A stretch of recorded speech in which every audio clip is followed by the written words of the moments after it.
Ça veut dire que tu as plusieurs casquettes, on peut dire quoi. Ça veut dire que tu es dans tout ce qui concerne les finances en Allemagne. C'est assez profitable quoi, parce que comme tu l'as si bien évoqué, au niveau des Steuer, ça veut dire pour pouvoir faire ces Steuer éclairants en fin d'année, c'est souvent aussi, bon, c'est aussi une crainte pour certains Angestellte, ça veut dire pour certains travailleurs en Allemagne. Et s'il y a un Camerounais ou bien un étranger qui est dans le domaine, je crois que c'est assez facile de s'approcher de lui pour présenter.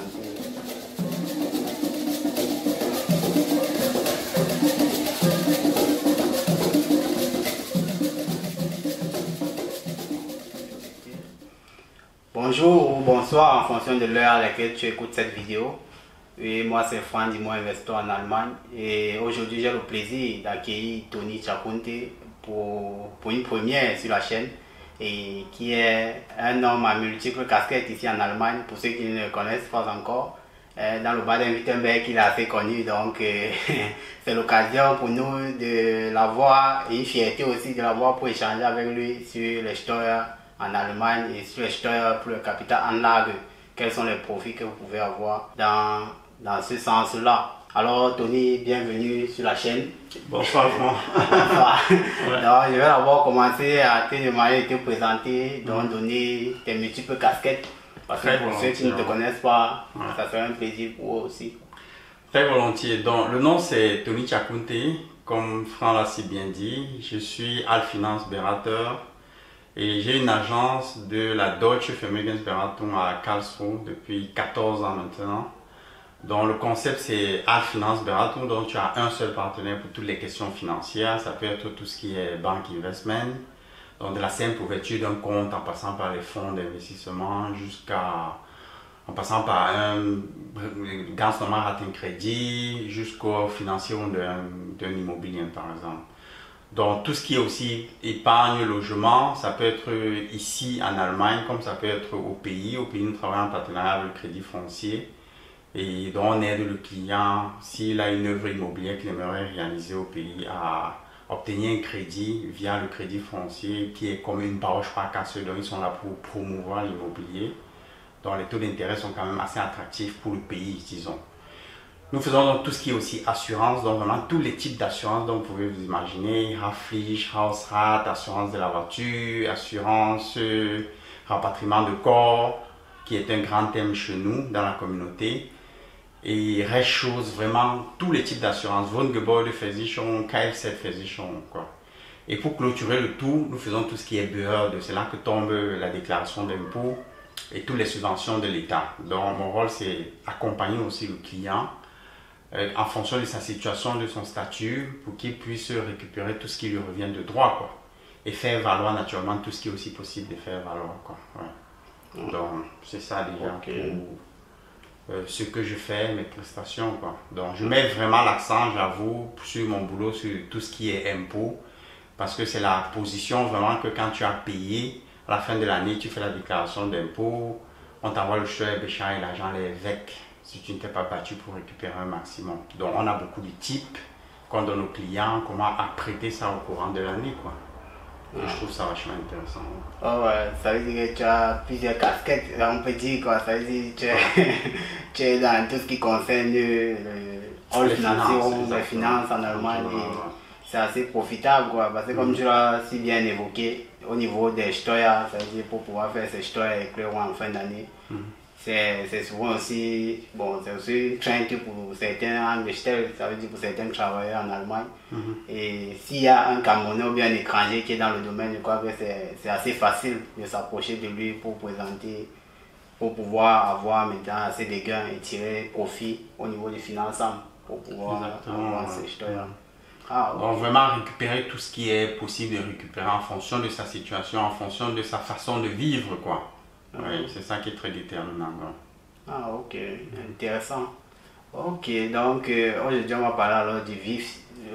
Le thème qui nous incombe ce soir, c'est le thème autour des Steuer, c'est-à-dire les Steuer dans le capital Anlage, c'est-à-dire les impôts. Qu'est-ce qu'on peut bien profiter au niveau des Steuer, quoi. Ça veut dire au niveau des impôts pour quelqu'un qui est propriétaire immobilier.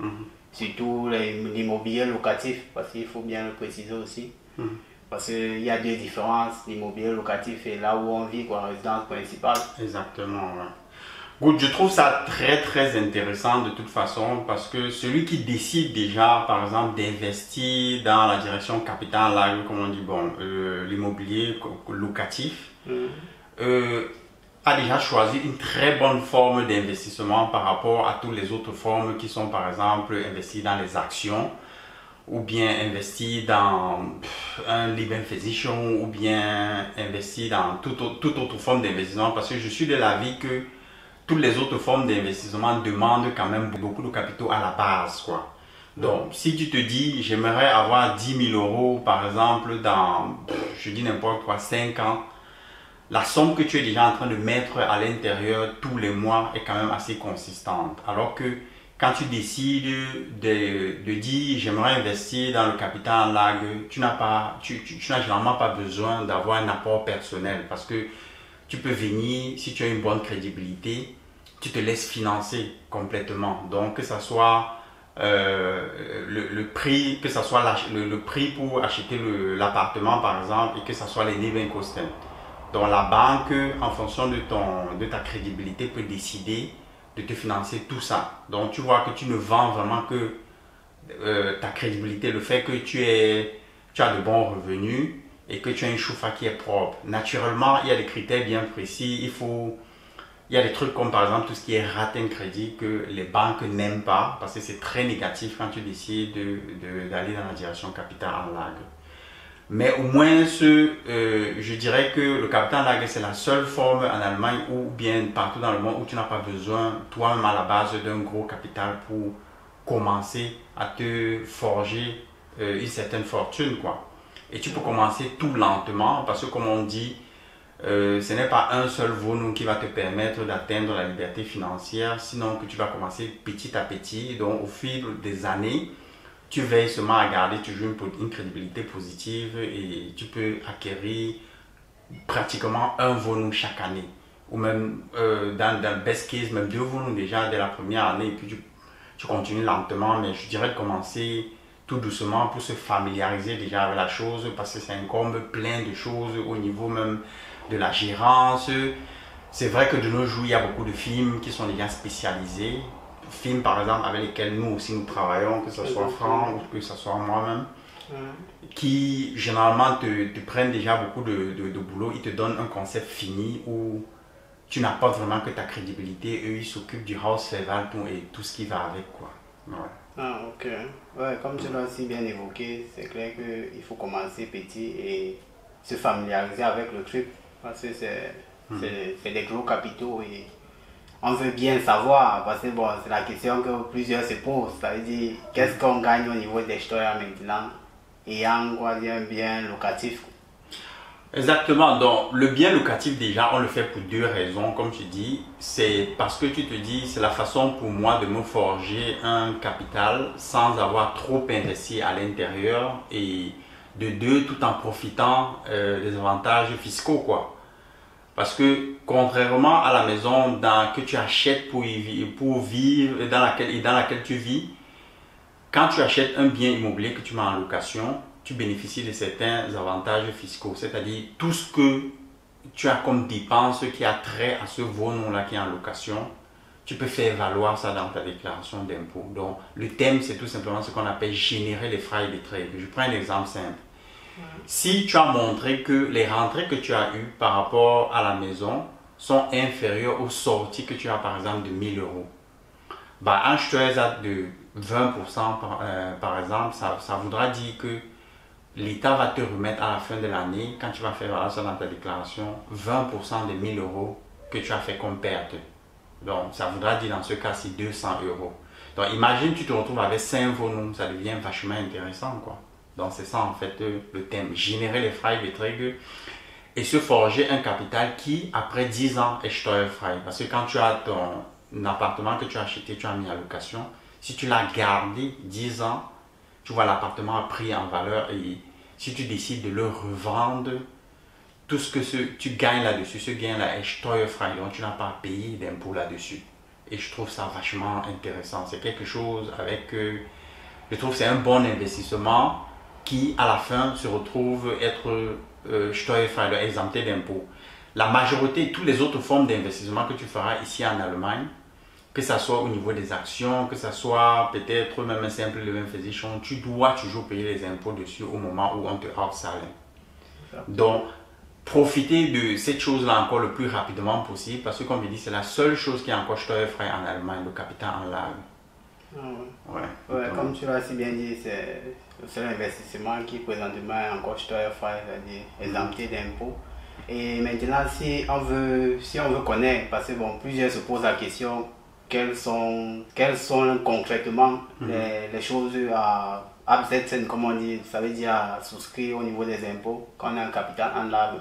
Est-ce que tu peux essayer de lister, parce que bon, plusieurs se posent la question, ça veut dire, par exemple, je prends au niveau du transport, quoi, ça veut dire le transport, ton déplacement pour aller visiter ton bien, pour pouvoir, ou bien le AFA, qui est le Absetzung für Abnutzung. Exactement. Donc, en fait, quand tu as pris un objet que tu mets en location, il y a différentes positions que tu peux faire valoir steuerlich, c'est-à-dire déjà toute dépense qui a trait à ce volume-là, que ce soit les dépenses que ce soit déjà le prix même de la maison que tu as payé, parce que l'État fait comme si cette maison-là paie en valeur de 2% chaque année. Bon, c'est ce qu'on appelle AFA, donc Abschreibung für Abnutzung. Et donc ces 2% du prix de la valeur de la maison, bon c'est vrai que ce n'est Besogengebäude, mais c'est un détail avec lequel bref, ce détail-là, on va besprechen ça encore plus tard, s'il y a un cas bien précis, quoi, parce qu'on ne fait pas valoir la valeur du terrain. Donc ce n'est que le Gebäude qui perd en valeur. Donc c'est ça le Abschreibung für Abnutzung. Donc il y a les 2% là qui peuvent être assez intéressants. Par 100 000 euros, 2%, si je calcule crop, ça fait quand même 2 000 euros. Exactement. Donc, et ça, c'est chaque année pendant 50 ans si le Gebäude a été construit après 1925. C'est ça, après 1925. Good, donc il y a cette position-là, il y a les positions comme tout ce qui est Notargebühr, tout ce qui est Grunderwerbsteuer, tout ce qui est tous les Kosten qui ont trait à l'achat de la maison, que ce soit Besichtigung Termin, tous les Antragungen, que ce soit les Löschungen ou bien les Vormerkungen, tout ça tu peux faire valoir ça dans la déclaration d'impôt. Donc moi je trouve, et si jamais tu as décidé aussi de rénover, toutes ces Kosten-là tu peux faire valoir. Alors que quand tu achètes une maison dans laquelle tu vis, tu vois, tu dois toi-même mettre pratiquement un 15 à 20% de la somme et c'est vec quoi. Parce que tu ne peux rien faire valoir de toutes ces positions, que ce soit les Notargebühr, que ce soit les Grunderwerbsteuer ou bien que ce soit les Maklergebühr quoi.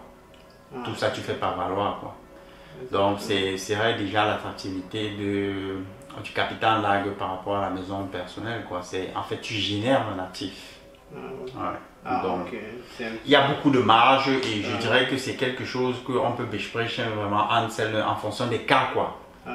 Parce qu'en fonction des cas de figure, en fonction de ce que l'investisseur ou bien la personne qui décide d'acheter cet appartement là ou bien cet objet là s'est représenté, il y a beaucoup de marge et on doit étudier ça, c'est quelque chose vraiment d'individuel comme je dis.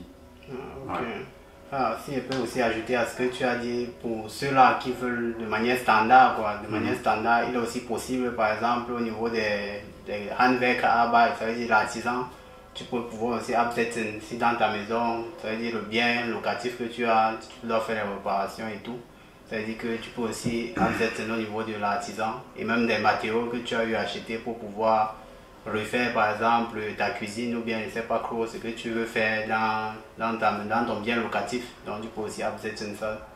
Et maintenant la question ou bien l'orientation que je vais dire, ça veut dire pour quelqu'un qui veut se lancer, est-ce qu'il est bien d'aller se référer à un expert pour pouvoir faire son Steuererklärung en tant qu'investisseur en immobilier? Oui, non, naturellement parce que, comme je dis, c'est un thème assez complexe et tu dois déjà savoir tout ce que tu peux faire valoir. Il faut bien qu'on attire ton attention dessus. Donc, je dirais au préalable, très volontiers, celui qui a des questions précises dans le domaine, il peut contacter Franck ou à travers sa chaîne, revenir vers moi et puis on va apprêter ça parce que acheter une maison, ce n'est pas comme acheter une simple télévision, ce sont de gros investissements et ça nécessite une certaine préparation dès la base. Il faut savoir dans quelle direction je vais, quoi. Exactement. Parce que dans le capital en largue aussi, je dirais, il y a deux types d'investisseurs. Il y a ceux qui sont là pour générer le cash flow. Il aimerait que cette maison-là lui produise une certaine somme tous les mois, qui pourra peut-être aussi économiser pour réinvestir dans le prochain appartement. Il y a d'autres personnes qui sont là pour faire ce qu'on appelle des immobiliers split. Donc ils sont là juste pour acheter et revendre et ils gagnent sur le fait que, bon, ils spéculent un peu que tiens, j'estime que à cet endroit-ci, la maison prendra rapidement en valeur. Mais je suis de l'avis naturellement que travailler plutôt dans la direction, générer le cash flow, c'est la façon de faire ça sûrement et lentement. Mais qu'à cela ne tienne, c'est important qu'il y ait différents types de personnes, sinon la vie serait très ennuyeuse, quoi. Donc, je suis ouvert à tout ça et très volontiers, on s'assoit. Quand on a déterminé le type de personne, je peux orienter la personne ou bien l'accompagner, quoi. C'est ce que je dirais. Ouais. Ah, ok. Non, c'est que c'est un bon apport parce que, bon, comme tu dis, ce sont des grandes sommes d'argent et il est important quand même de se référer à un expert pour pouvoir avoir certains tips, pour pouvoir, bon, maximiser ses économies ou bien maximiser ce qu'on peut en tirer. Exactement. Au niveau des impôts. Ouais. Ah, ok. Non, là, c'est une bonne chose et c'est profitable pour les uns et les autres qui veulent se lancer dans l'immobilier. Et surtout, il faut le dire, Tony aussi a multiples casquettes comme il s'est présenté. Donc, pour toute personne qui veut faire, ça veut dire Steuererklärung, même en tant que Angestellter ou bien tous ceux qui travaillent en Allemagne, que ce soit dans le Baden-Württemberg, que ce soit dans le Bayern, que ce soit même à Berlin. Il offre ses services aussi au niveau du Steuererklärung. C'est-à-dire il peut vous faire votre Steuererklärung chaque année. Et à travers même la chaîne, vous pouvez l'écrire ou bien le contacter en disant que vous venez de la chaîne Franck Immo Investor en Allemagne. Vous obtenez des réductions qui sont assez conséquentes. Donc, pour toute personne qui veut contacter Tony, vous pouvez m'écrire en commentaire ou bien sur le mail de la chaîne. Et on va entrer en contact avec vous pour vous communiquer les termines qu'il offre, comme il dit, il est dans la ville de Karlsruhe.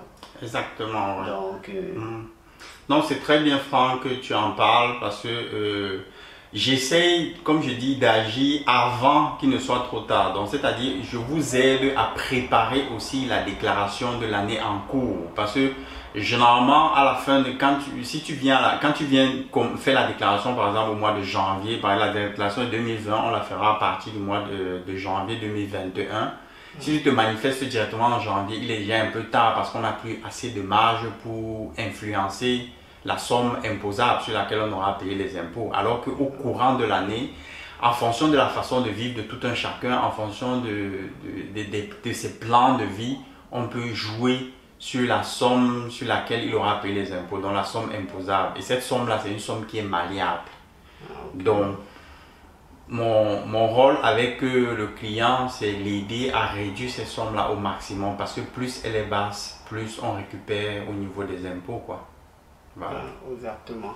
Ah, ok. Donc, je te remercie, Tony, de nous avoir fait le plaisir d'être parmi nous ce soir et d'avoir informé les uns et les autres sur les possibilités qu'on peut avoir au niveau des impôts dans l'immobilier en Allemagne. Donc, bien le bonsoir à toi et on dit à la prochaine vidéo.